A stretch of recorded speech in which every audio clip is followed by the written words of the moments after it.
संसार में तमाम देवी देवता, गुरु, महात्मा, संत, सन्यासी, पीर, पैगंबर, ज्ञानी, तत्वदर्शी आए, सबने ज्ञान बांटा, लेकिन यीशु ने अपना जान दिया है। यीशु मसीह क्रूस पर आपके पापों के लिए लहूलुहान हुआ है।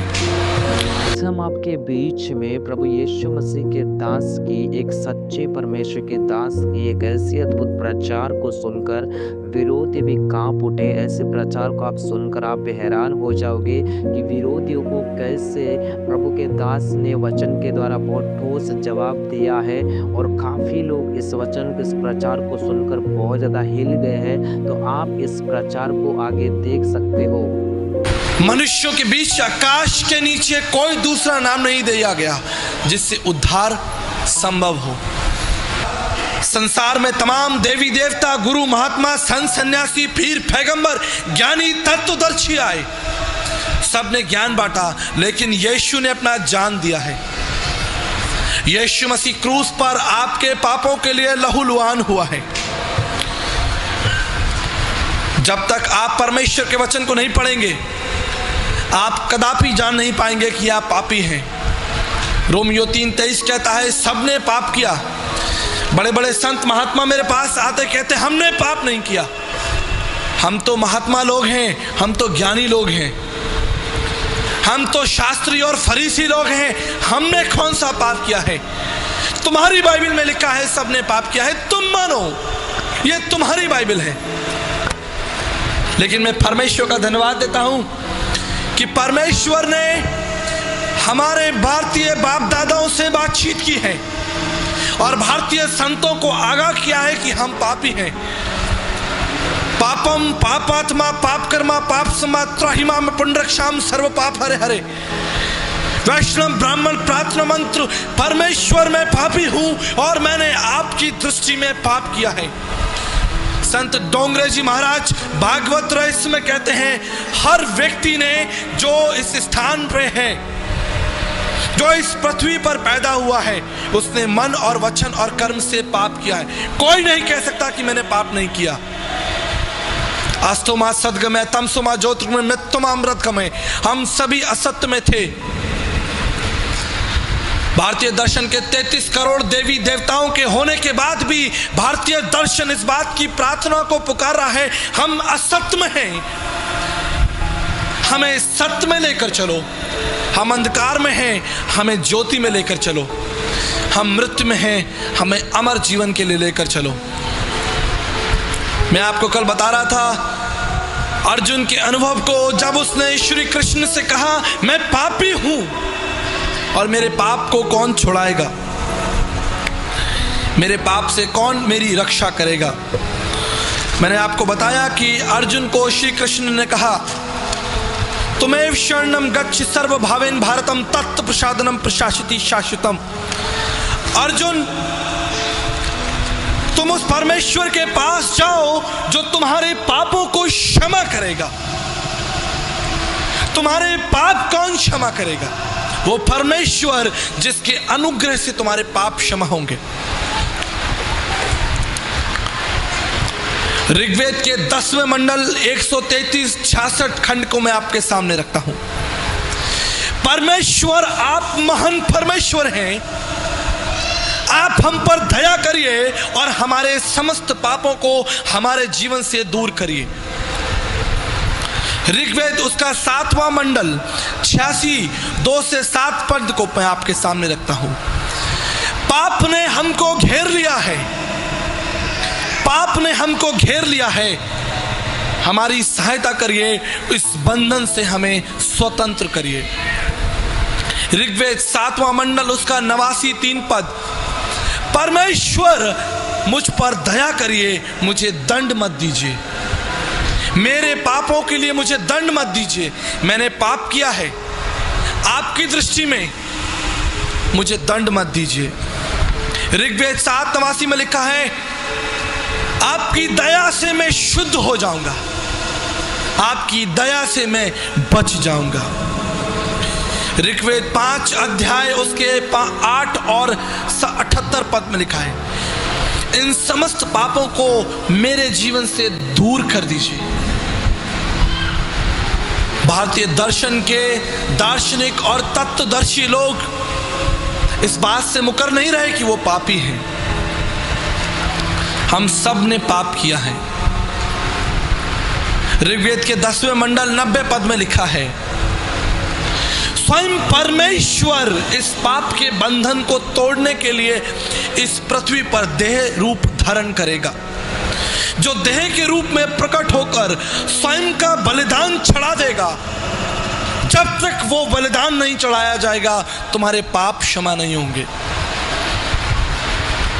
जब हम न्याय के अधीन होते हैं तो दंड कर हमें चुकाना पड़ता है, दंड हमको देना पड़ता है जब न्याय हमारे ऊपर हावी हो जाता है।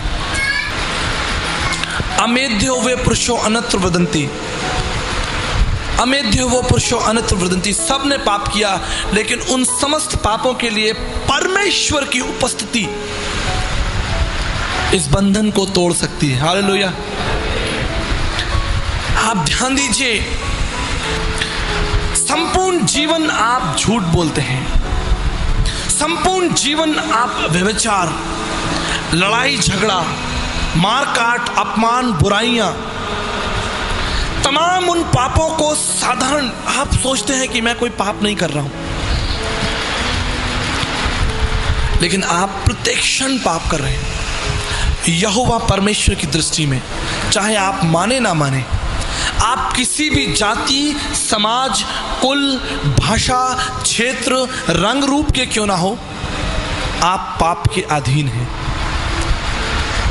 और इस पाप से छुटकारे के लिए स्वयं परमेश्वर का हस्तक्षेप जरूरी है। देवानुग्रह हेतुक्रम उस परमेश्वर की, मांत्रिक उपनिषद, उस परमेश्वर के अनुग्रह से ही तुमको पाप से क्षमा मिलेगी, दूसरा कोई रास्ता नहीं है। ना योगेन सांख्यन कर्मणा नो ना विद्याया ब्रह्मकित मोक्ष विद्यते सिद्धाय नान्यथा। विवेक चूड़ामणि 56 में लिखा है।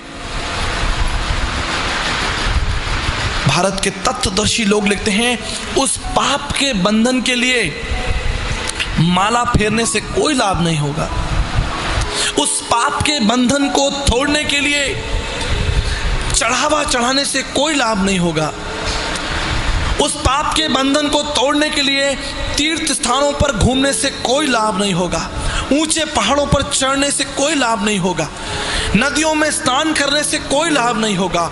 न योगेन न सांख्यन कर्मणा नो न विद्याया, तुम्हारे धर्म के कामों से भी कोई लाभ नहीं होगा।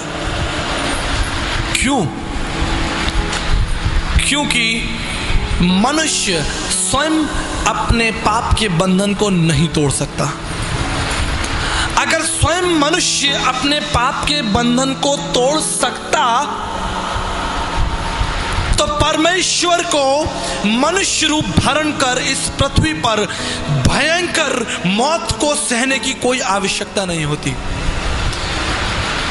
अगर मनुष्य अपने पाप के बंधन से स्वयं फारिग हो जाता तो यीशु को अपने ऊपर थुकवाने की आवश्यकता नहीं होती, प्रभु यीशु मसीह को कोड़े खाने की आवश्यकता नहीं होती, प्रभु यीशु मसीह को लात और घूंसे खाने की आवश्यकता नहीं होती, प्रभु यीशु मसीह को क्रूस पर भयंकर मौत सहने की आवश्यकता नहीं होती। अगर मनुष्य अपनी बुद्धि से उस पाप के बंधन से बाहर निकलता।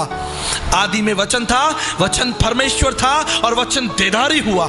वचन इसलिए देदारी हुआ कि वो तुम्हारे पापों को तुम्हारे जीवन से दूर कर दे।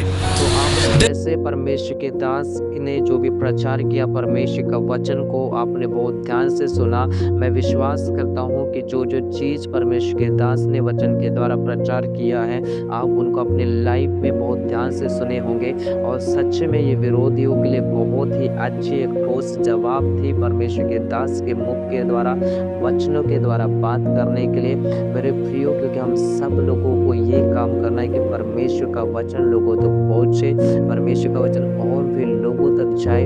और जितने भी लोग आज नरक की आग में, नरक की रास्ता में जा रहे, परमेश्वर सभी लोगों को बचाए। इन लोगों के लिए मैं प्रार्थनाएं करने, इन लोगों के लिए दुआ करना हमारा काम है, क्योंकि जब हम इन लोगों के लिए दुआ और प्रार्थना करते हैं, परमेश्वर उनके ऊपर अनुग्रह करता है और हम ज़्यादा से ज़्यादा लोगों तक यीशु मसीह का सुसमाचार फैलाएँ ताकि लोग जानने पाएँ कि यीशु मसीह ज़िंदा परमेश्वर है।